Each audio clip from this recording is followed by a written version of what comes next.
Alors, à tous et à toutes, voici la dernière session de la journée, mais pas des moindres, hein, parce que Axel, hein, et Morgan vont nous parler d'assurer Scrum à distance.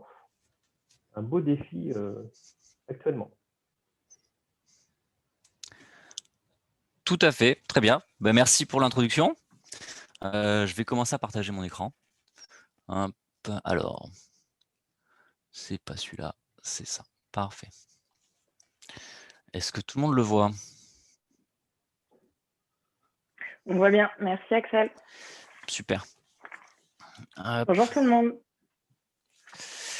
Très bien, ben, bonjour à tous. Hop, on va mettre la caméra un peu plus centrée, ce sera plus sympa. Donc ce soir, on va vous parler effectivement d'assurer Scrum à distance.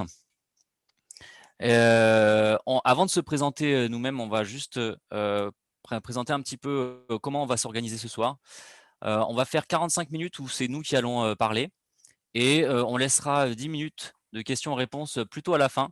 De toute façon, moi je présente l'écran, je ne vois pas vos questions-réponses. Donc ce sera forcément à la fin où on prendra du temps pour en discuter. A priori, dans ce webinaire, vous pouvez discuter sur le chat, poser des questions, comme je l'ai dit à l'instant, répondre au sondage, mais je ne crois pas qu'on ait de sondage, Morgane, sauf si… Non, mais on ne sait jamais. Des fois qu'on Ouais. a envie d'en lancer un en live, si ça nous prend. D'accord. Et les micros sont désactivés pendant tout le partage et seront ouverts peut-être au final. C'est ça. C'est tout à fait normal du coup que vous ayez les micros désactivés dans l'assemblée. Ouais. Ça fait partie du mode webinaire. C'est normal. Et donc, du coup, on va commencer. Morgane, du coup, qui es-tu ? Et ben moi, je suis Scrum Master. Je travaille en ce moment chez Pélib depuis du coup le février 2020.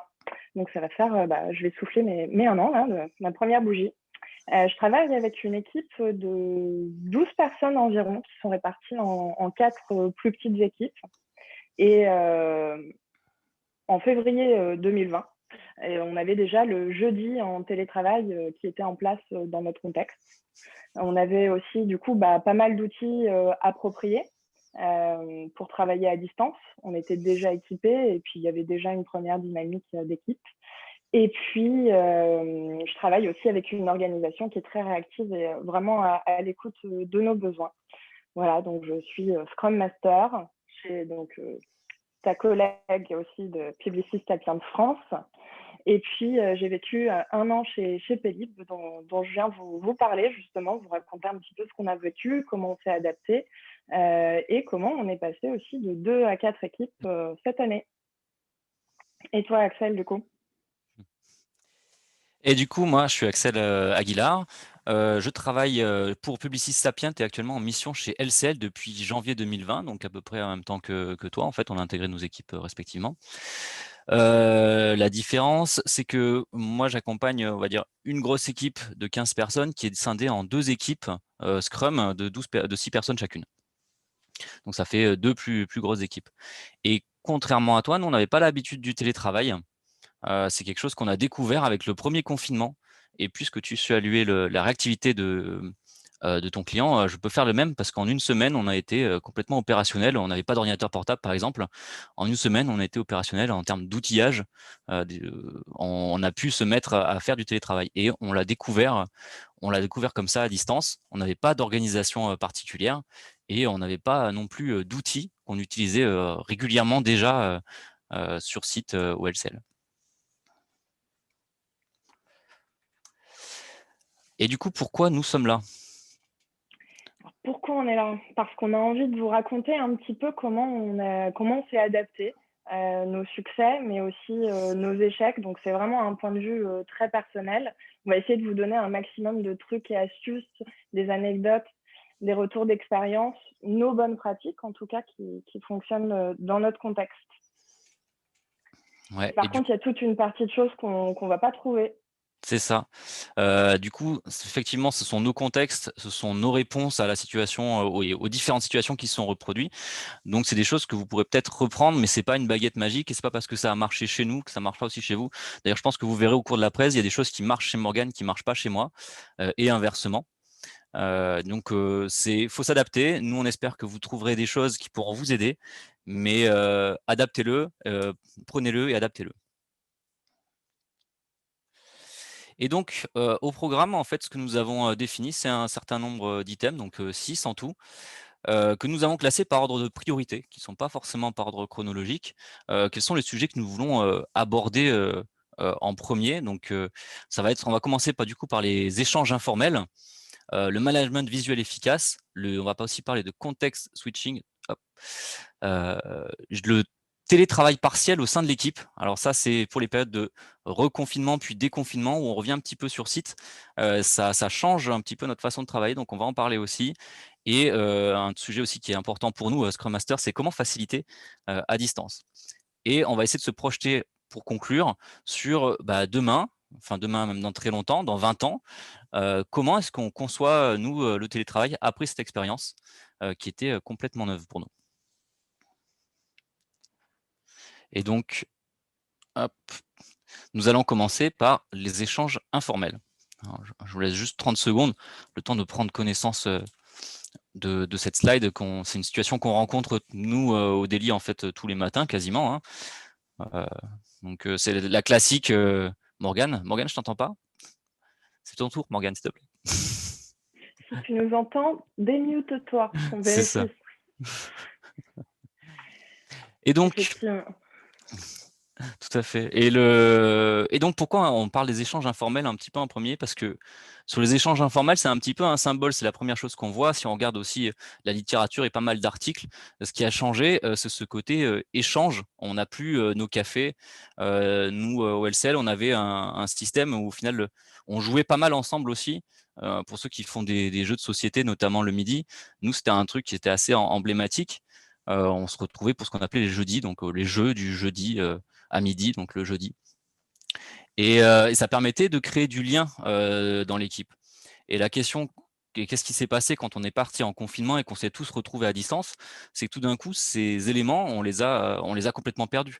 Parce qu'à midi, par exemple, si je reparle du jeudi, à midi, et si je prends mon cas personnel, à midi, du coup, je suis quasiment en famille, quoi. J'ai ma femme qui est là, et c'est l'occasion aussi de passer un petit peu plus de temps. Certains ont les enfants, certains vont faire du sport, vont faire d'autres choses, vont faire une pause complète. Et nous, maintenir le jeudi, par exemple, c'est pas quelque chose qui a marché. Même les cafés, on les a perdus. J'ai bien essayé de mettre en place des e-cafés à un moment donné. Ça a pas marché. Quand c'était moi, ça marchait pas du tout. Pareil pour les jeudis, hein, si c'est moi qui lance le jeudi, ça marche pas. Par contre, ce que j'ai remarqué, c'est quand c'est l'équipe qui le lance, quand c'est un développeur qui se met spontanément à dire bah tiens, on va faire un jeu, là il y a beaucoup plus de réponses en fait. Donc Je confirme. ouais. J'ai la même chose de mon côté. Quand ça vient du Scrum Master, et heureusement qu'on n'a pas un gros vélo, hein. Quand ça vient du Scrum Master, ça correspond moins aux besoins en fait, hein, de l'équipe, d'être ensemble. On reste quand même, d'une certaine manière, j'ai l'impression, un peu garant du cadre. Et donc, du coup, c'est moins efficace quand ça vient de nous. Voilà, c'est ça. Et c'est encore moins efficace si vous faites des e-cafés régulièrement. Si vous avez mis une réunion périodique, ça marche pas. On en a une à Publicis, je crois, à 13h30. Je sais pas s'il y a encore des gens qui y vont, par exemple. En tout cas, j'y suis allé une fois, je suis pas retourné. Et en fait, donc ce côté lien tous ensemble, ça n'a pas eu qu'un impact sur le côté, on va dire, fun, parce que le café, les jeux, c'est ce qui nous unit, c'est ce qui nous fait qu'on s'amuse un petit peu aussi sur notre lieu de travail. Mais ça a un impact aussi sur notre quotidien de travail, dans le sens où tous ces échanges informels se basent pas uniquement sur la communication et sur la parole. On perd des signaux en fait comment dire, de langage corporel aussi, et de la facilité à contacter les autres. Typiquement, moi je prends un exemple. Nous, on gère de la production sur le site LCL, et quand on avait un problème de production, celui qui lançait l'alerte de production, par exemple, allait sur le plateau développement, enfin le plateau est à côté, hein, mais allait sur la marguerite des développeurs, et du coup poser la question de qu'est-ce qui se passe en production, est-ce que quelqu'un peut regarder? Et tout de suite, on avait une réponse d'une personne qui était disponible ou qui savait comment faire, et du coup, on avait cette réponse immédiate. Aujourd'hui, à distance, si on essaie d'envoyer un message comme ça à plein de personnes par Slack, par mail, mais encore pire par mail. On a une réponse peut-être dans 2 heures, tu vois, et encore. Et du coup, pour des sujets comme la prod, ça devient important de trouver des solutions pour pouvoir rester réactif. Parce que si, au final, la communication a pris prend un peu plus de temps, on a toujours besoin d'être aussi réactif vis-à-vis de notre marché complètement, globalement, nos échéances sont pas réduites. En tout cas, chez nous, LCL, on a toujours une volonté de faire quelque chose sur 2021 qui est globalement la même que sur 2020. Du coup, on n'a pas élargi, on n'a pas ralenti parce que d'un coup, on pouvait plus parler ensemble. Donc, on a mis en place un système, par exemple sur la prod, qui est ce qu'on a appelé le Prod Master.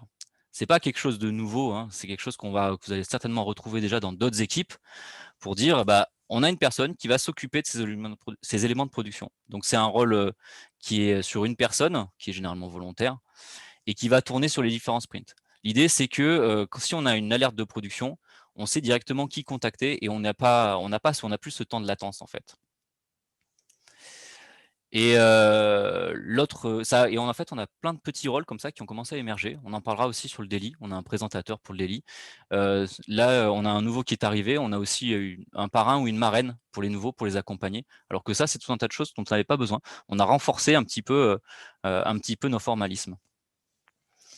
Et l'autre point qui est assez intéressant, il y a aussi des effets positifs, je trouve, sur cette mise en confinement et sur ce côté, on peut plus tous se parler. Dans les équipes, on avait une très forte culture du consensus, en fait. C'est-à-dire qu'il fallait que tout le monde soit d'accord pour prendre une décision et pour y aller. Aujourd'hui, pour prendre une décision tous ensemble, ça devient un peu plus compliqué. Et je pense que, au final, la mise en place de ces rôles oblige les équipiers à se faire confiance plus et à se faire confiance individuellement. Et je pense que c'est intéressant et je pense que même c'est un truc qu'on ne retrouvera, cette culture du consensus, on la retrouvera pas forcément quand on viendra sur site, si un jour on peut revenir sur site, quoi.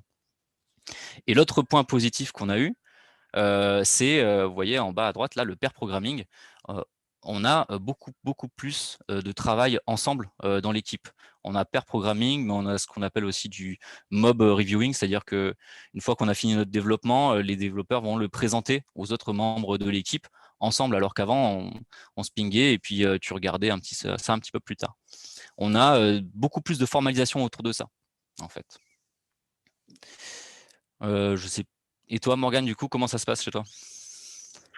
Bah, un petit peu les mêmes problématiques que toi, hein. Les échanges informels sont plus accessibles à distance. On ne peut plus forcément se croiser au détour d'un couloir, se poser une question rapidement, décider de se faire un café comme ça.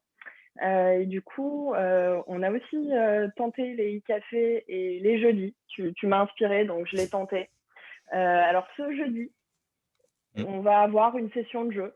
Mais parce que les développeurs ont dit on a vraiment envie de se retrouver ensemble. Alors c'est vrai que c'est plutôt les développeurs qui jouent ensemble et les product owners ne viennent pas beaucoup, mais ça va peut-être changer justement en voyant un petit peu ce que ça dégage. Nous, ils viennent.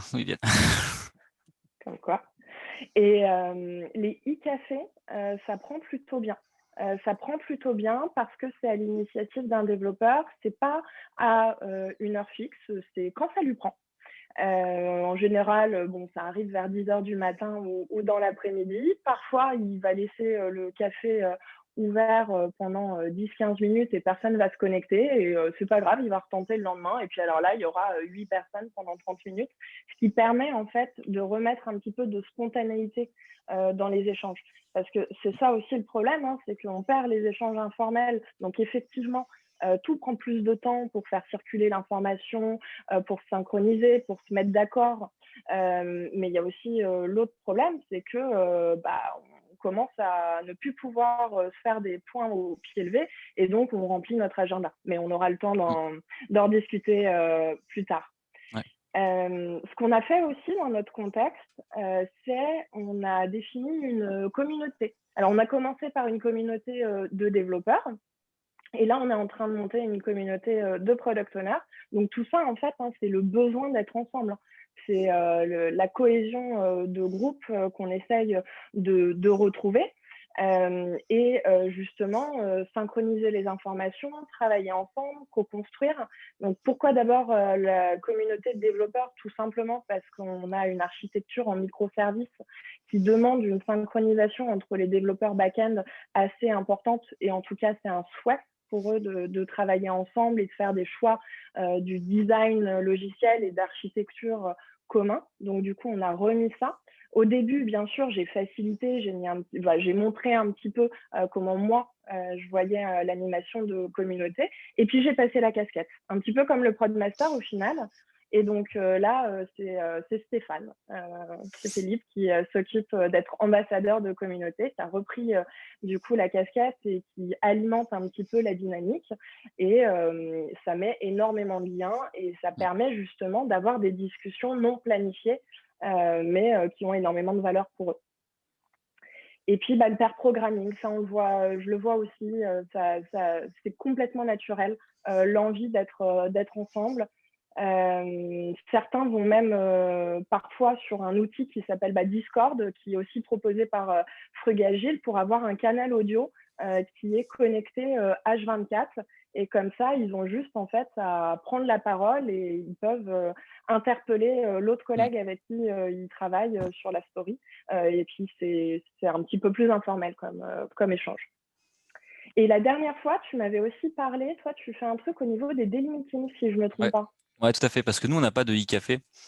Et du coup, en fait, comment ça se matérialise? En fait, on vient un petit peu plus en avance au daily, généralement 10 minutes à l'avance.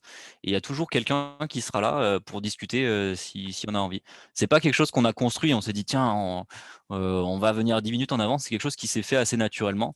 On l'a lancé, ça se lance comme ça.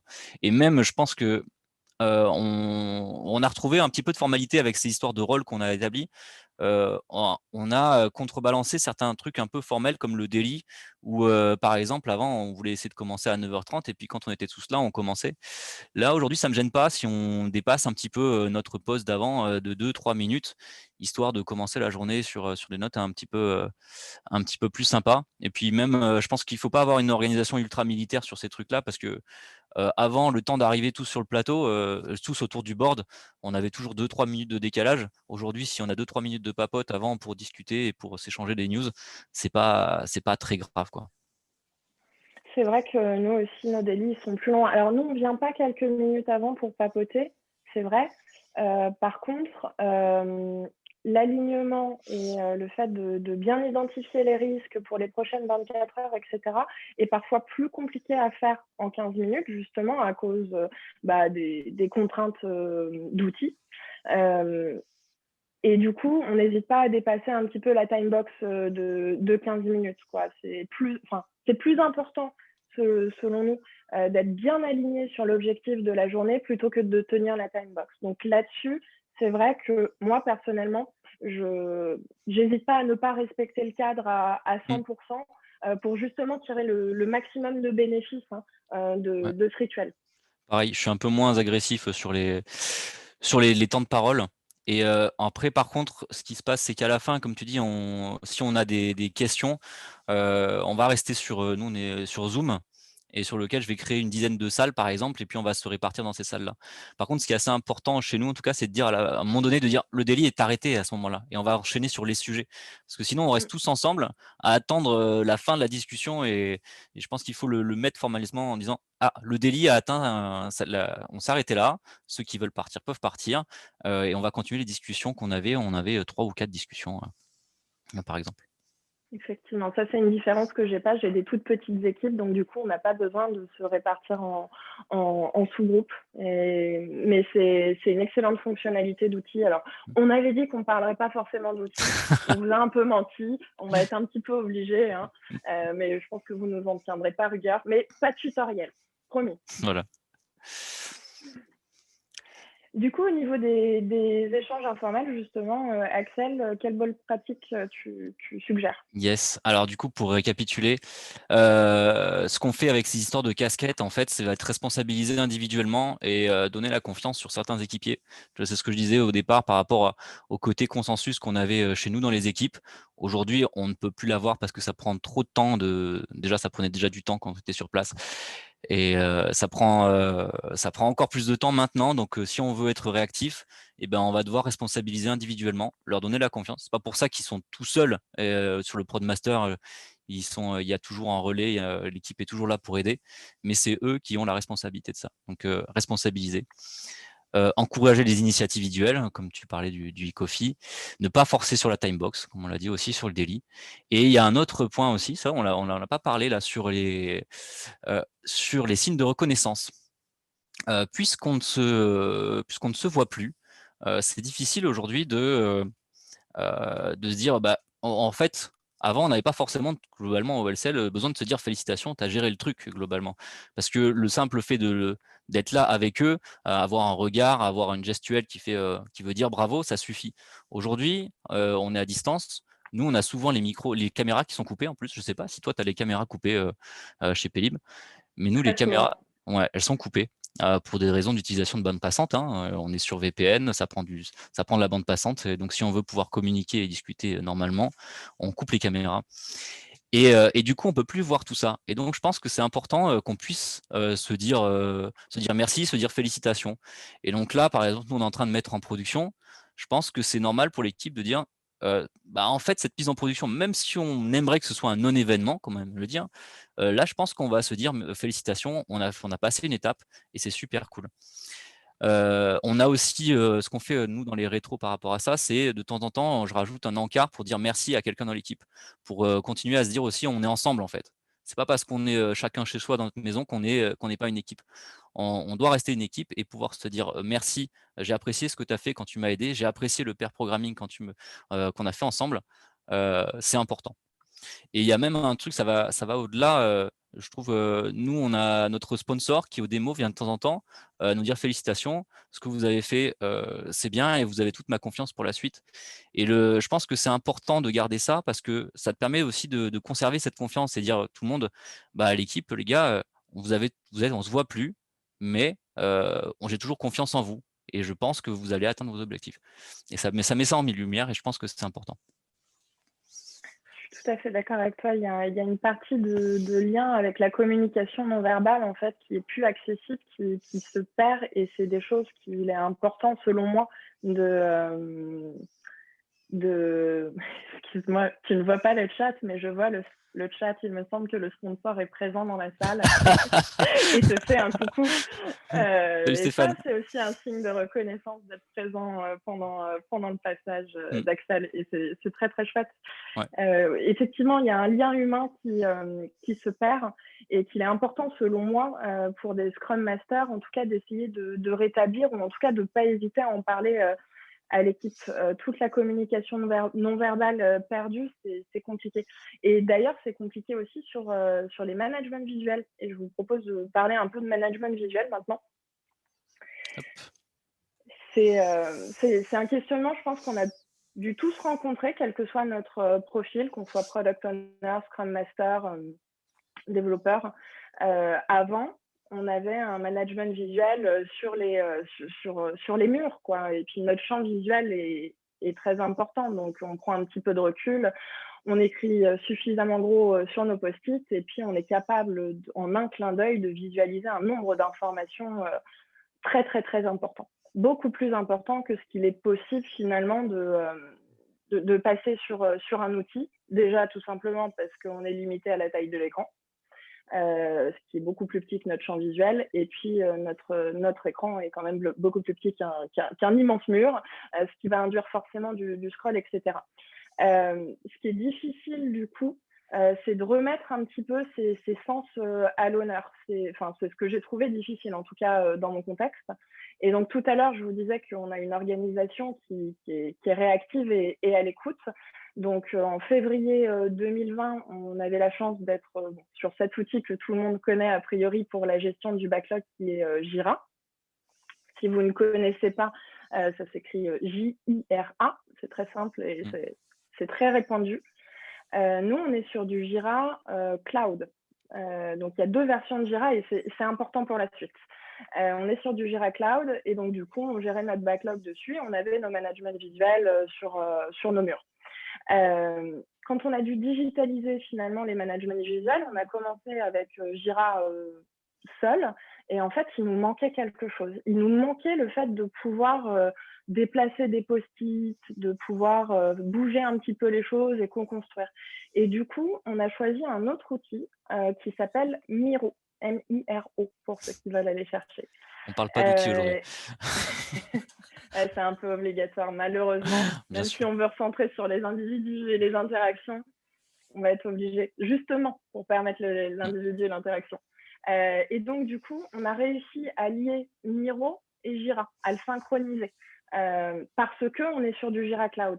Miro et Jira Server, ça ne fonctionne pas. Ce qui évite du coup une double saisie trop importante et ce qui nous permet de transposer le daily meeting qu'on pouvait faire sur Jira directement sur Miro. Mais il me semble, Axel, que toi, c'est pas tout à fait le contexte que tu as. Exactement. Alors j'ai mis une slide verseuse ici parce que justement, on n'est pas en préparant cette conférence, on s'est rendu compte qu'on faisait pas la même chose. Moi, j'utilise pas Miro. Moi, je suis uniquement sur Jira. Alors, effectivement, c'est pas souple. On peut voir que les tickets qui bougent et on peut vraiment pas s'adapter en fait. On peut très difficilement s'adapter. Mais pourquoi j'utilise pas Jira? Parce que j'utilise pas Miro et je le complète pas dans Miro parce que pour moi, en fait, toutes les difficultés que tu as évoquées sur le fait qu'on ne peut pas tout voir, je tu vois, je pense que c'est trop important à distance et que l'effort de maintenance ne vaut pas forcément le gain, en fait, à partager ces informations. Si je prends un exemple, nous, on avait, ce qu'on faisait sur le board, physique, je maintenais tout le temps un burn down de sprint, pour dire: «Bah, tiens, est-ce qu'on avance bien? Est-ce qu'on avance correctement?» Aujourd'hui, sur Jira, il est quelque part, personne ne sait où il est, à part moi qui vais le voir de temps en temps. En fait, l'intérêt de ce burn down quand il était sur le management visuel, c'est qu'on pouvait le voir à n'importe quel moment et du coup, on en parlait essentiellement juste avant de partir manger, quand on attendait, des personnes, qui finissaient leur dernier truc, leur dernier mail, je sais pas quoi. C'est là qu'on se posait devant le management visuel et qu'on regardait un petit peu ce qui se passait. Aujourd'hui, ce genre de truc, je pense que, tu vois, plus personne ne va le voir. Et on a une complexion du Jira qui est, je parlais tout à l'heure du rôle de présentateur. Nous, au Daily, par exemple, on a un présentateur qui prend tous les tickets de droite à gauche. C'est pour ceux qui connaissent ou qui voudraient se renseigner. On utilise une technique de tour du board pour lire ou Daily en mode Kanban pour lire le Jira. Et donc, on n'est pas en interaction à plusieurs sur le Daily, en fait. Il y en a un qui prend la parole et qui dépile les informations au fur et à mesure au fur et à mesure des tickets, quoi. On n'est pas en train de faire chacun son tour. Ouais, alors que nous, du coup, comme on a une vue synchronisée, Ouais. parce que, on va vous montrer après quelques exemples, mais comme on a une vue synchronisée, en fait, on arrive à voir les souris des différentes personnes et on arrive à bouger les choses entre nous, à rajouter des sous-tâches, etc. Et donc, c'est vrai que comme on est une plus petite équipe, que l'information circule plus vite et que du coup, a priori, il y a quand même beaucoup de pairing de fait sur plein d'items. C'est vrai que le Miro a fonctionné. Maintenant, en étant tout à fait honnête, je vous ai parlé de 4 équipes. Il y en a 2 qui ne sont pas forcément plus convaincus que ça par l'apport de Miro et qui sont en train de revenir vers du Jira, gentiment. Donc voilà, comme quoi il faut s'adapter. Ouais, ça dépend des équipes. Et l'avantage du Jira et de rester dans Jira, pour moi aussi, c'est que ça a permis de tuer une pratique qu'on avait en présentiel, qui était la double saisie. Au final, on saisissait nos informations dans Jira, puis ensuite on les reportait sur un board, sur un board physique. Et on avait toujours une désynchro quelque part, donc les indicateurs Jira étaient foireux. Du coup, le board était un peu mieux, mais on les calculait à la main, donc c'était pas aussi précis. Là, le fait de rester sur Jira, au moins, j'ai une fiabilité sur mes indicateurs et les PO ont une fiabilité sur les indicateurs aussi, qui fait que voilà, je trouve que c'est plus, il y a un confort aussi à ce niveau-là, quoi. C'est vrai. En y réfléchissant bien, on a un peu réussi à limiter la double saisie, mais pas complètement. Parce qu'on peut importer facilement tous les tickets d'un sprint sur Miro, mais le changement d'état doit continuer à se faire sur Jira. Donc, quand on change un ticket de colonne, on aimerait forcément, quand on passe de to do, enfin de à faire à en cours, on aimerait que le statut se mette à jour naturellement dans Jira, mais ce n'est pas encore une fonctionnalité accessible. Donc, quoi qu'il arrive, de toute façon, les outils ont des limites qu'on n'avait pas forcément en physique. Ils sont en train d'évoluer à une vitesse folle. Donc moi, c'est quelque chose que je conseille, c'est continuer à faire de la veille. Il y a toujours de très bons outils. Il y a Iobeya aussi qui est très utilisé. Il y a des gens qui travaillent sur Trello, il y a des gens qui travaillent sur Mural, il y a des gens, enfin, il y a plein d'autres outils, hein, bien sûr, que ceux que l'on cite aujourd'hui. Et puis on va vous montrer quand même quelques exemples concrets de ces outils. Ça, par exemple, c'est un petit gif animé sur Miro, juste pour vous montrer finalement la facilité d'utilisation. Donc, on voit qu'il y a 2 souris différentes. Donc, on a au moins 2 utilisateurs qui sont connectés, qui se voient, qui voient quand ils sont en train d'éditer un élément, etc. On peut bouger les choses de manière assez simple, qui engage une partie du kinesthésique. Alors, pas du tout la même valeur de kinesthésique que ce qu'on avait avant, où on était devant le board engagé, communication non verbale. Je crois qu'il va falloir que tu définisses un petit peu kinesthésique. Je ne sais pas si tout le monde est à l'aise avec cette notion. Alors la notion de kinesthésique, ça fait un petit peu partie des différents sens. Donc, on peut avoir l'olfactif, le gustatif, l'auditif, le visuel et le kinesthésique. Et le kinesthésique, ce n'est pas juste ce qui est apparenté au toucher, mais c'est vraiment tout ce qui est le perçu au niveau du corps. Donc, ça va être le déplacement dans l'espace, l'activation effectivement de certains muscles, etc. Et donc, quand on était dans un management visuel avant, on était tous en utilisant très, très fort son kinesthésique, son auditif aussi, et son visuel, bien sûr. Et c'est vrai que le visuel, c'est quelque chose d'extrêmement important à maintenir à distance, parce que je discutais avec un collègue récemment qui est très intéressé par tout ce qui est fonctionnement du cerveau. Et il m'expliquait, avec des études à l'appui, que 70% des informations captées sont visuelles.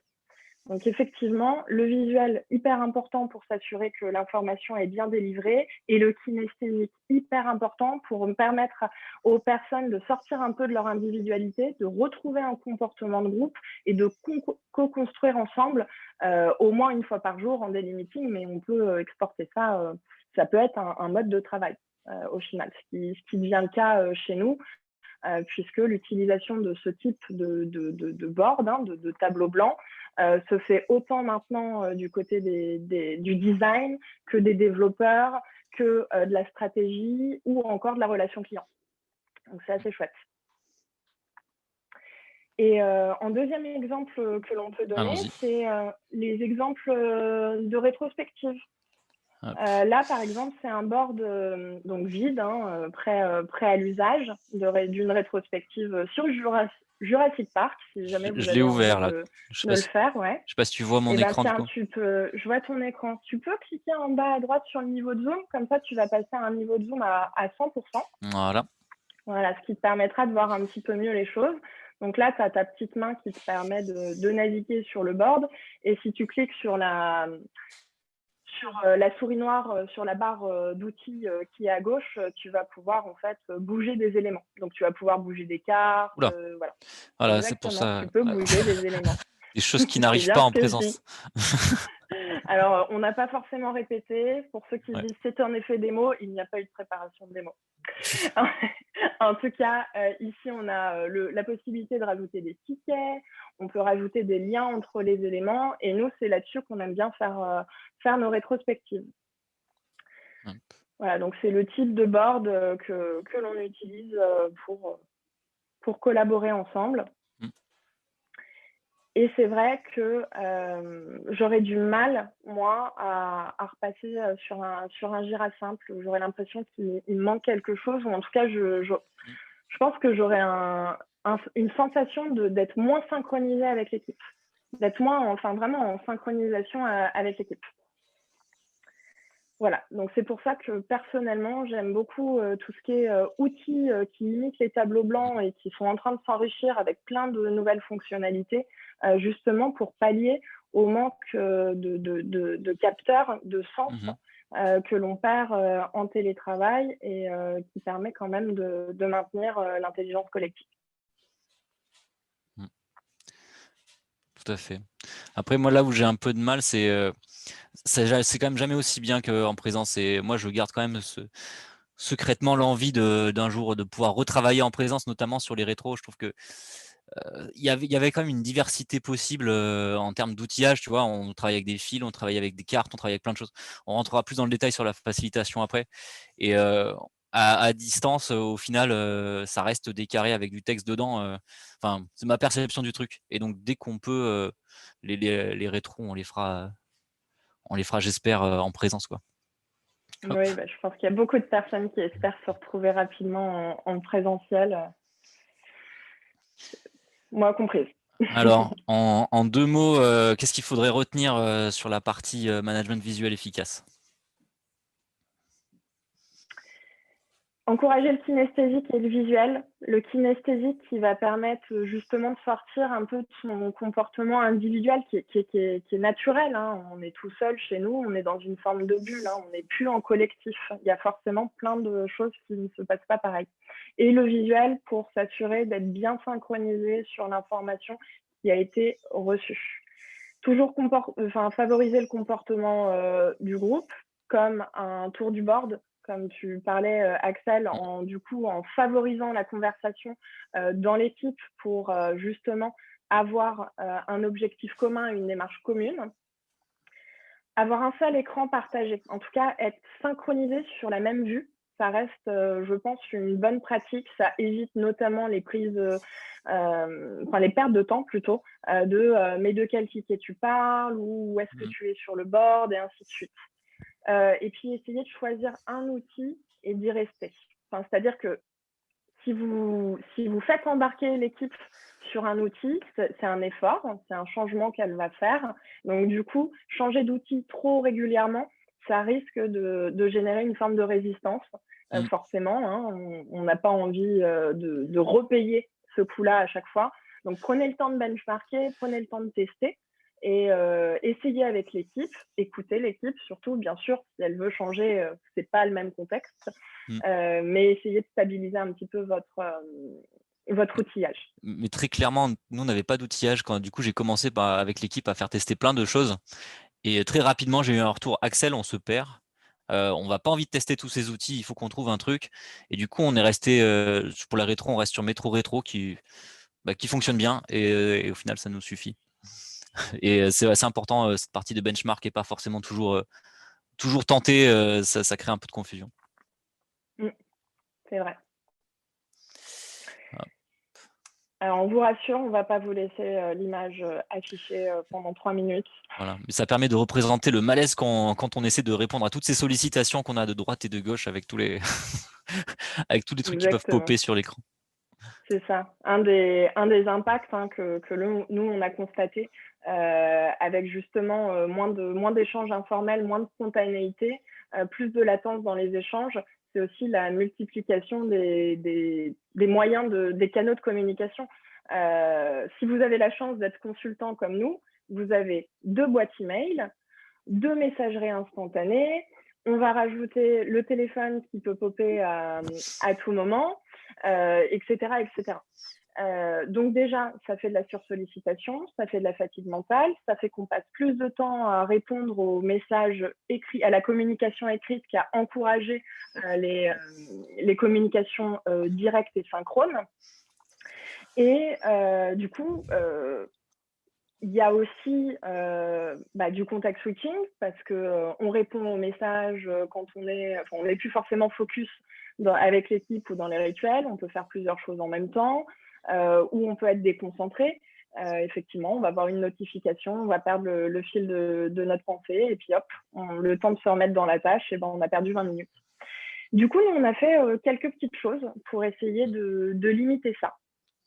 La première chose, c'est qu'on a commencé à se dire stop aux emails. Les emails, c'est pour envoyer des invitations et gérer notre agenda, s'assurer qu'on est bien disponible, mais c'est tout ce qu'on va échanger par email. as pu faire ça, tu as de la chance. Ouais, mais petite équipe Ouais. et organisation, petite organisation et très à l'écoute. Donc, Ouais, c'est ça. il Nous, il faut qu'on comprend communique et avec pas mal d'autres équipes et ça passe quand même pas mal par des échanges d'emails, hein. oui, alors que nous, du coup, on est tous sur la même messagerie instantanée, ce qui fluidifie absolument tout et on n'a pas énormément de dépendances externes. Par Mm. contre, dès qu'on a des dépendances externes, effectivement, on doit passer un petit peu plus par mail. Ouais. On essaye de casser ça, mais bon, on peut pas tout révolutionner en un an. La caméra et le micro allumés aussi, pour limiter le contexte switching. Alors, on n'hésite pas à se le rappeler en bonne pratique. Coupez vos messageries instantanées, coupez vos mails, essayez de vous mettre dans les 45 minutes dans ce qu'on va faire. Et puis, si vous en avez envie, bien sûr, et si c'est possible, allumez vos caméras et vos micros. Ça rajoutera justement du lien, ça facilitera la communication. Ça ne fonctionne pas toujours. En petite anecdote, cet après-midi, à 14h, on avait un petit point de toute l'équipe, enfin toutes les équipes confondues. Il n'y avait aucune caméra d'allumée et puis on faisait un petit tour de table pour se donner des nouvelles. Et donc notre rituel, c'est qu'à chaque fois que quelqu'un finit de parler, on choisit la prochaine personne qui parle. Et du coup, on s'est dit, bon, on va choisir les personnes en fonction de qui n'a pas allumé la caméra. Et puis là, hop, toutes les caméras se sont allumées. Donc voilà, parfois il faut gamifier un petit peu le truc et ça marche. Et ça a été un super bon moment passé ensemble. Mais c'est vrai que la mise en retrait est tellement plus facile que la caméra et le micro, c'est quasiment indispensable. D'ailleurs, comment tu fais, toi, Axel, dans ton contexte pour éviter ça? Alors, nous, on a souvent la caméra micro désactivée. Ouais, je vois des commentaires qui disent les caméras éteintes, c'est le mal. Mais le problème, c'est que si on allume toutes nos caméras, en tout cas chez nous, on a certains qui sont en ADSL qui sont pas terribles et du coup les bandes passantes passent mal et on commence à mal s'entendre. Donc on allume les caméras de temps en temps pour se revoir un petit peu, pour voir si les barbes ont grandi, si les cheveux ont poussé. C'est marrant. Mais sinon, c'est pas un truc qu'on va demander systématiquement parce que sinon, on a effectivement des vrais problèmes de communication orale. Et ce qu'a demandé l'équipe, tu parles de limiter les réunions. Nous, en fait, on a les réunions qu'on essaie, tant bien que mal, d'essayer de maintenir sur la matinée pour que l'après-midi, ce soit vraiment du travail de fond pour les équipiers de développement, hein. Je suis désolé, les PO, les Scrum Masters comme moi, nous, on continue d'avoir quelques réunions l'après-midi, mais l'équipe de développement, elle a l'après-midi qui est sacralisé pour faire du dev et pas avoir de réunion. C'est important parce que en fait, avec ce côté, on a perdu un petit peu de formalisme. Vous l'avez vu, on a rajouté du formalisme sur les rôles, mais je sais pas si vous ça le fait, mais chez nous, on se rajoute des points aussi. On n'a pas pu se voir dans la journée, on n'a pas pu se contacter comme ça. Du coup, c'est pas grave, je vais te mettre un petit point de 30 minutes demain. Et ce qui fait que, comme vendredi dernier, moi j'ai eu toute la journée, c'est que des points de 30 minutes. Que peut-être même moi j'ai participé à placer d'ailleurs. J'ai honte, j'avoue, mais j'ai dû le faire. Et donc, pour l'équipe de développement, placer des petits points de 30 minutes, ça prend énormément de temps. Tu passes d'un sujet à l'autre très rapidement en 30 minutes. Et ils ont quand même besoin de bosser sur des sujets de fond. Donc, qui sont l'après-midi, on évite de leur mettre des réunions tant que possible. Et du coup, moi, je me rappelle aussi on sert des e-cafés aussi pour limiter justement les contextes switching et se permettre de synchroniser justement et se donner de l'information de manière un peu plus informelle. C'est pour ça que les e-cafés, c'est quelque chose qui fonctionne bien et qui, j'espère, va rester ou en tout cas se réinventer. Sous une autre forme dans les équipes parce que il y a un pouvoir de synchronisation autour de ces petits moments informels qui est extrêmement important, que ce soit de la cohésion d'équipe ou même de la synchro sur de l'alignement sur des sujets, quoi.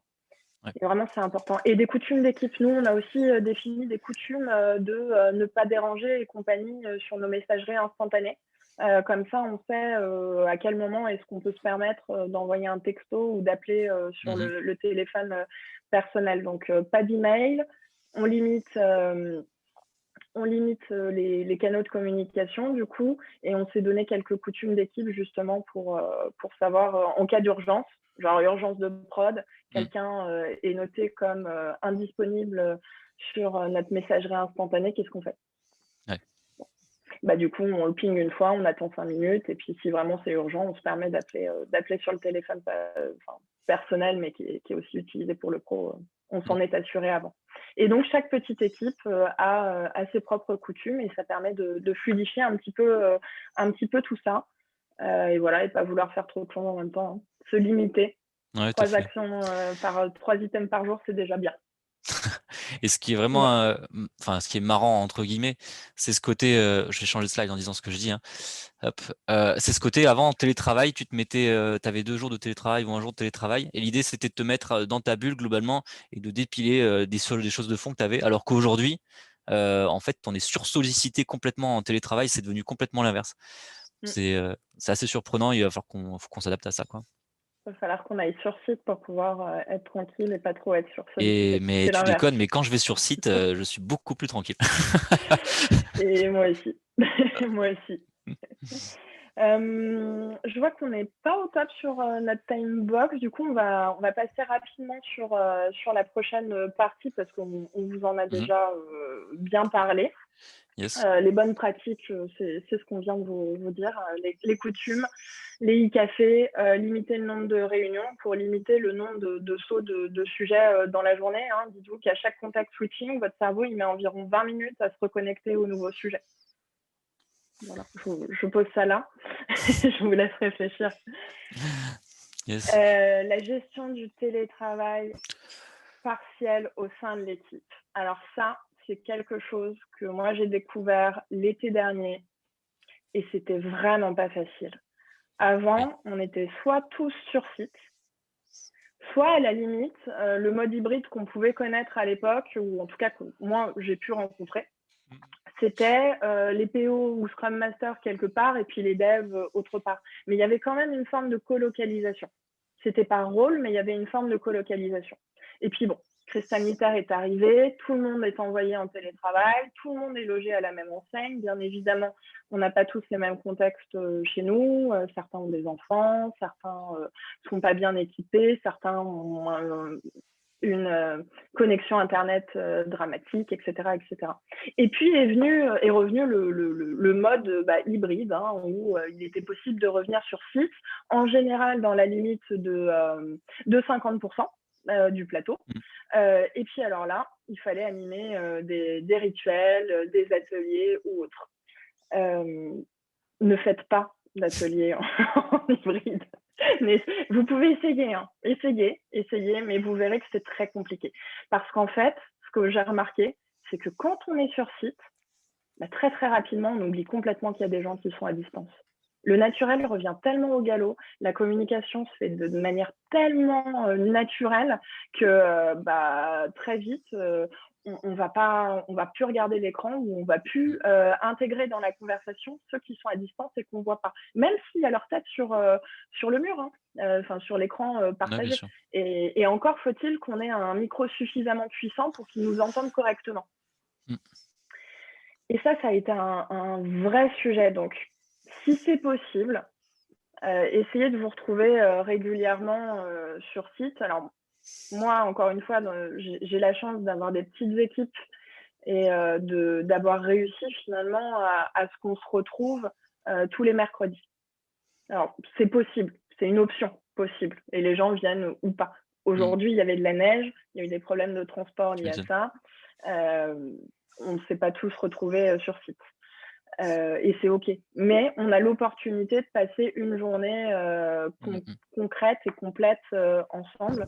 Et ça, c'est quelque chose que je vais plutôt encourager dans les équipes, plutôt que d'être sur des modes hybrides trop souvent. Parce que ça dégrade beaucoup trop l'efficacité, la collaboration, le lien. Ouais. Pour accentuer ce côté hybride, c'est pas qu'une histoire d'animation de cérémonie, hein. Quand en juin, on avait la possibilité de revenir, on est revenu sur site. Et en fait, dans les 2 équipes, il y a différentes boîtes. Il n'y a pas que des Publicis ou il n'y a pas que des LCL, hein. Et donc, chaque entreprise a sa politique vis-à-vis du Covid. Ah mince, temps écoulé, à dire on veut qu'ils reviennent sur site, on autorise qu'ils reviennent sur site, ou au contraire, on ne veut pas qu'ils reviennent sur site. Nous, ça a créé pas mal de tensions à ce moment-là. Et c'est vrai qu'avoir une politique où, dans l'équipe, on travaille de la même façon, en fait, que ce soit tous en télétravail ou tous on fait des allers-retours télétravail site ou tous sur site. C'est important d'avoir la même façon de travailler tous ensemble, quoi. Tout à fait. On va accélérer un petit peu parce Yes. que sinon, Bah, de toute on façon, va pas avoir c'était trop le de principe, hein. On vous aborde les sujets qui questions-réponses. sont importants, qui nous semblent le plus important en premier, pour arriver sur des fins, sur une fin des choses qui sont un peu moins critiques. Donc, ce qu'il faut retenir là-dessus, donc privilégier les individus, les interactions, ça semble évident, mais c'est vrai que on le répète encore, on a tendance à formaliser plus de choses à distance, et c'est normal, mais il faut garder un lien en fait avec les équipes. Ne pas être ayatollah. Et effectivement, on va peut-être pas considérer le Scrum Guide et appliquer à la lettre les principes qui sont dedans. Il faut pouvoir s'adapter à nos contextes de télétravail, aux équipes, parce que les équipes ont différentes façons de faire, de voir la chose. Et centrer vos animations sur l'humain, je passe une belote qui est tester, améliorer, répéter, qui est une évidence. Tout ceci est valable aussi en présentiel, effectivement. Mais c'est encore plus vrai à distance, en fait. Et centrer vos animations sur l'humain, c'est important aussi pour recréer ce lien au sein des équipes, en fait. Et on va arriver sur notre dernier sujet. Comment faciliter à distance? Alors là, je vous montre ce qu'on faisait avant, à l'époque, voilà, ce que moi j'aimais bien faire sur les animations. Donc on préparait les choses à l'avance. Vous voyez, on pouvait jouer avec des jeux de cartes, on jouait avec des balles. C'est une espèce de burn down ludique derrière. On pouvait, je vous montre avec mon doigt sur l'écran, voilà, typiquement une vieille habitude. On jouait avec des cartes. Là, c'est un atelier, on faisait, il y a 2 équipes, et puis c'est pour montrer que en fait, animer plusieurs équipes en même temps, quand on est Scrum Master, c'était faisable. C'était pas, ça demandait un petit peu d'organisation, ça demandait un peu plus d'écoute, mais ça marche, quoi, ça passe. Là, on pouvait aussi très facilement improviser les choses. Il suffit d'un petit peu de post-it, avoir des smileys, des plus, des moins, des marqueurs, et puis pouf, on avait une rétro qui sortait. Aujourd'hui, tout ça, ça devient très compliqué. Animer plusieurs groupes, par exemple, là, ça devient, pour moi, je trouve que c'est très compliqué, parce que quand je rentre dans un groupe pour discuter d'un truc, je perds complètement ce qui se passe dans le groupe. Nous, on a des salles Zoom, donc c'est très hermétique. Quand je passe dans une salle Zoom pour aller voir un groupe, ce qui se passe dans l'autre groupe, j'en ai plus aucune idée, quoi. Et donc je peux pas être à l'écoute et savoir s'il y a une énergie qui flanche, ou si la discussion passe bien, si est-ce qu'ils sont en train de faire un hors sujet, je peux pas le savoir. Alors que quand on était en présence, bah ça se passait, quoi. Il y avait pas de ça pouvait se faire. Improviser, c'est plus possible, on est d'accord. Et puis mettre en place des cartes, oui, c'est possible encore sur du Miro, effectivement. Et ce qui change aussi pas mal, c'est la concentration des personnes quand on est en rétro. Puisque là, vous ne le savez pas, mais vous regardez derrière mon écran, en fait, je suis en train de lire mes mails pendant que je vous récite tout ça. Tout ça, c'est possible. Et ça se fait assez fréquemment. Je ne sais pas s'il y a des développeurs de l'équipe ici, là, mais je sais parfois que vous êtes en train de développer pendant la rétro. Et c'est pas bien. Et donc, il faut retrouver une nouvelle dynamique. L'intérêt de la rétro maintenant, ça va être on va devoir beaucoup plus travailler sur l'animation qu'avant. Ah, bah, je vois qu'il y a Eric qui met non, il n'est pas en train de lire ses mails pendant les rétros. Je sais que si. Eric qui est membre de l'équipe LCL. Du coup, attends, j'en étais où? Et voilà. Ouais, Les perdu. méfaits du context switching. Context switching. Non, ouais, je Tu disais. parlais de pouvoir faire plusieurs choses en même temps alors qu'on est Exactement. dans un rituel commun, ce qui se voyait Exactement. beaucoup Et du plus coup, avant. voilà, exactement. Et donc, ce que je disais, c'est qu'il faut retrouver de l'engagement dans ces rétros. C'est important, ça reste le moment où on va faire de l'amélioration continue sur nos processus. S'il n'y a plus personne à ce moment-là, et s'ils sont plus en train d'écouter, et si ça se passe globalement pas terrible, et ben, vous allez perdre un petit peu la partie amélioration continue. Et donc, ce que moi je fais en termes d'animation, c'est que, en fait, j'évite d'animer globalement. Je n'anime plus. En fait, c'est bizarre hein, de vous dire, il faut créer plus d'engagement, il faut plus animer, mais en fait, moi, je le fais plus. Parce que ce que je vais demander, c'est aux équipes de le faire pour différentes raisons. Parce que vu qu'on est on est une grosse équipe, hein, on fait des rétros, on fait aussi des rétros avec les deux équipes mélangées, parce qu'on travaille pas mal ensemble. Donc ça fait souvent 15 personnes sur des rétros et 15 personnes à animer des post-it, c'est pas possible. Déjà en présentiel, je limitais en groupe, on faisait des groupes de 6. Quand on va être sur la distance, pour faciliter la communication, on va réduire encore ces groupes. 2 minutes. 2 minutes. Il me reste 2 minutes ou 2 minutes, on a dépassé? Il te reste 2 minutes. Ok, ça va le faire, ça va le faire. Et donc, je me retrouve, je réduis ces groupes-là sur lesquels je n'ai plus de visibilité. Mais par contre, il faut quand même, donc ça permet de libérer la parole, de pouvoir avoir des gens qui peuvent discuter, qui ne vont pas forcément se mettre en retrait. Et en même temps, ce que j'ai fait il n'y a pas si longtemps que ça, c'est déléguer des rôles aussi à l'intérieur. Ça permet de faire si je fais des groupes de 5, un peu plus gros que 3-4, si je dis, maintenant, il y aura ce qu'on appelle un pouce décision, ça veut dire que c'est lui qui va, dans la discussion, chercher à trouver des actions, pousser les gens à trouver des actions, en fait. Dire, mais maintenant, OK, on discute de ça, mais qu'est-ce qu'on fait concrètement? Ça, c'est le pouce décision. Il va aussi faire le timekeeper, en dire, attention, Axel ferme les salles dans 10 minutes, et la discussion sera terminée. Et il y a un autre rôle de facilitation qui va faire en sorte c'est la personne qui va chercher à faire en sorte que tout le monde puisse participer. Et donc, si vous avez déjà 2 personnes qui ont 2 rôles, ça fait déjà 2 personnes qui sont engagées dans l'atelier. Il en reste 3 que ces personnes-là vont essayer de motiver pour discuter. Et si je vous donne un exemple donc de rétro qui, pour moi, a bien fonctionné, vous avez ici un board métro rétro. Donc, vous voyez un certain nombre, voilà, je trouve qu'il est plutôt fourni et qui respecte ce que je vous ai dit. Donc, en haut, là, sur 1, il y a les différents rôles voilà, que je vais déléguer dans l'équipe. Je vais faire des rétros qui sont assez simples. Moi, la Jurassic Park, par exemple, je ne la tenterai pas. Sauf s'il y a des membres de l'équipe qui me disent absolument, on veut absolument la faire, on l'a vu, Morgane nous l'a montré, on veut la faire. Moi, ce n'est pas des trucs que je vais tenter. Je vais rester sur des choses hyper basiques pour conserver un temps réduit en fait sur la rétro. C'est pareil, je veux pas que la rétro elle dure 2 heures, sinon 2 heures c'est long en visio. J'essaie de viser des trucs qui vont faire 1 heure et demie et c'est déjà un challenge. Donc là, vous voyez, c'est une rétro Hopes and Concerns, c'est sur l'avenir, quels sont vos espoirs et quelles sont vos inquiétudes, et juste donc 2 cases à remplir, et puis derrière une division en sous-groupes. Alors, tu vois, moi, j'ai un autre style sur les rétros. C'est que pour le coup, je fais des rétros Jurassic Park. Parce que du coup, moi, j'essaye de rajouter pas mal de fun et de lions. Mais pareil, on est des petites équipes. En tout cas, sur les quelques clés qu'on peut vous donner pour une rétro à distance réussie, et on ne les a pas pensées seules avec Axel, hein, ça c'est issu d'une réflexion avec d'autres collègues, notamment Laurent et Jaromir.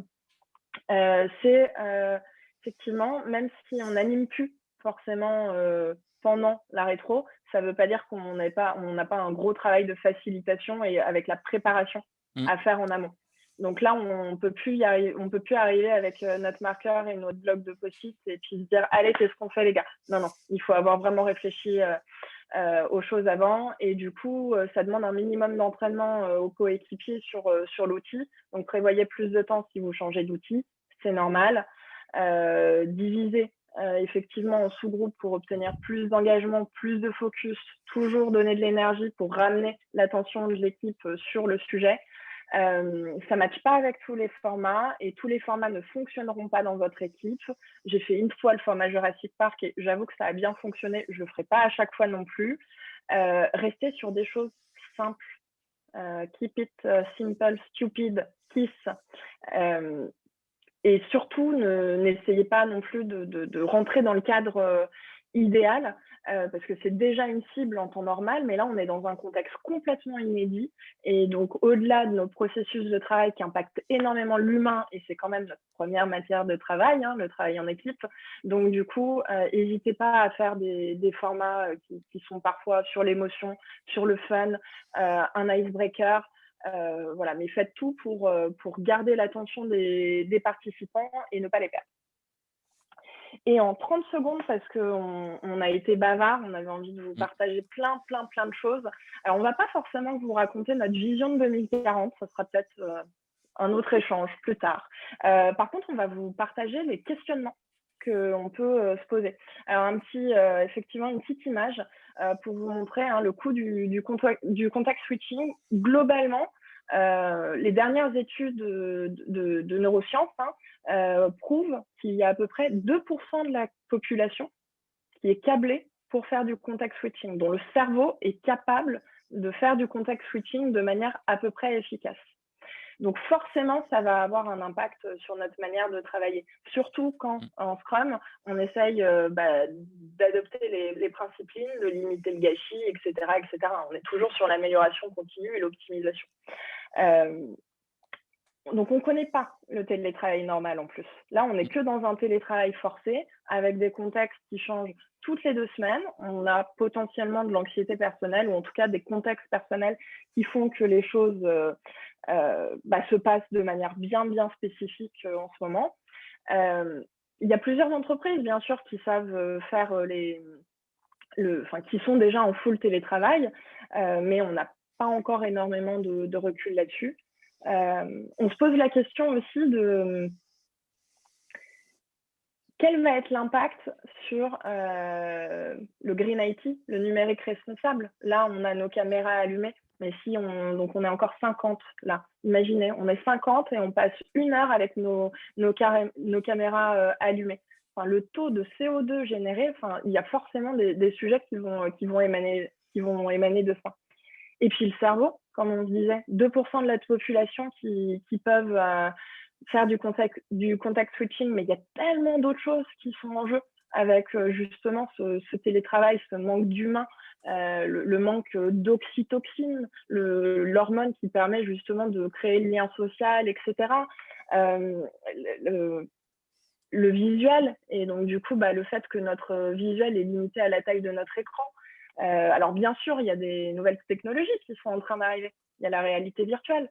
Peut-être que dans 10 ans, on fera des délits avec une paire d'Oculus sur les yeux dans une salle virtuelle et qu'on pourra du coup transposer encore mieux le kinesthésique. Mais on ne sait pas. Et c'est pour toutes ces questions-là que du coup, on vous donne rendez-vous pour un prochain épisode Dans 20 ans. Voilà. Qu'est-ce qu'on peut imaginer pour Scrum dans 20 ans, les choses les plus folles. Merci à tous. Et on est prêt à prendre les questions. J'ai vu qu'il y en avait 5 dans les questions-réponses. Et puis, si certaines personnes veulent prendre la parole. Je ne sais pas si tu arrives à les afficher. Moi, je clique, ça ne marche pas. Oui. Alors, la première question vient de Basile. Basile qui demande si nos équipes ont investi dans du matériel pour le télétravail parce qu'il m'entend vraiment pas bien. Alors, c'est ballot, j'ai des écouteurs pourtant. J'ai essayé. Et mon micro est encore moins bon quand je ne mets pas les écouteurs, donc je suis désolée. Alors moi, dans mon contexte, non, on n'a pas eu besoin de s'équiper parce que le matériel qu'on nous avait fourni était amplement suffisant. Maintenant, s'il y avait eu un besoin, je n'ai pas de doute sur le fait qu'on aurait pu, une webcam, un micro ou un casque, c'est encore quelque chose qui n'est pas si cher. C'est pas comme si on parlait d'un bureau ergonomique ou d'une chaise de bureau. Ouais, nous, c'est pas pareil. Pour le coup, on s'est équipé parce qu'il y en a certains qu'on entendait comme s'ils étaient en cathédrale. Ça résonnait, en fait, quand ils parlaient. C'était assez, on va dire, c'était assez gênant quand on devait faire une réunion avec eux. Du coup, ils se sont équipés. En fait, je sais pas si la question, c'est est-ce qu'ils se sont équipés personnellement, ils ont investi eux-mêmes. En tout cas, en tout cas, nous, ce sont nos entreprises qui nous portaient, que ce soit en prestation ou les internes, qui ont équipé les équipiers, quoi. Ça marche. Parce que voilà, Basile dit qu'il y a un problème de qualité de son avec ton. Je suis désolée, Basile. Voilà, moi j'utilise le matériel officiel de Publicis. J'aurais bien aimé. Deuxième question de Alexandre Baron. Pourquoi vous n'utilisez pas les dashboards Jira vous pouvez ajouter tout type d'informations comme le burn down de sprint, le burn up de release, etc. Ouais, moi j'en ai un. Mais je dois être le seul à l'utiliser et à savoir qu'il existe. Le problème, c'est pas tant de le faire, hein. Enfin, du coup, je vais l'utiliser. Je trouve que c'est intéressant. Avoir des indicateurs, c'est toujours bien. Le problème, c'est la visibilité de ces indicateurs. Là, il est sur une page. Bah, les équipiers, ils vont pas forcément aller cliquer pour accéder à cette page-là. Il faut qu'ils aient un intérêt à y aller. L'intérêt du management visuel, c'est que on attend quelqu'un. Par exemple, prenais l'exemple de la pause déjeuner. Nous, le burn down, on en parlait en pause déj, en fait. En allant à la pause déj, en attendant les autres, on se posait devant le management visuel. C'est là qu'on regardait un petit peu ce qui se passait sur notre sprint, quoi. Et moi, c'est pour la même raison que toi. Enfin, c'est des choses que moi, je peux regarder de mon côté, mais si c'est pas adopté par le reste de l'équipe, bon, Ouais. je préfère mettre un burn down sur mon board Miro et puis le dessiner à la main pour essayer de retrouver un petit peu le mode d'interaction d'avant. Et pour tout ce qui est burn up de release, j'ai tendance à préférer mes propres outils parce que j'ai eu des mauvaises surprises avec cet outil-là et que ça m'a fait perdre beaucoup de temps, ça m'a fait faire des ascenseurs émotionnels dont je me serais bien passée. Et donc, c'est vrai que maintenant, j'aime bien faire mes burn-up de release à côté. Je fais un extrait de mon backlog et je travaille ça sur un fichier Excel ou des choses comme ça. Ouais, je fais pareil avec Jira, mais parce que je trouve qu'il est. Avant, je travaillais avec. On parle encore d'outils. Azure DevOps. Et je trouve qu'il était vraiment plus efficace en termes d'outillage et en termes de suivi d'indicateurs. Il était beaucoup plus permissif et beaucoup plus souple que le Jira que j'utilise actuellement. Donc là, j'ai un fichier Excel comme toi, je fais un extract du backlog et puis je fais mes calculs dessus.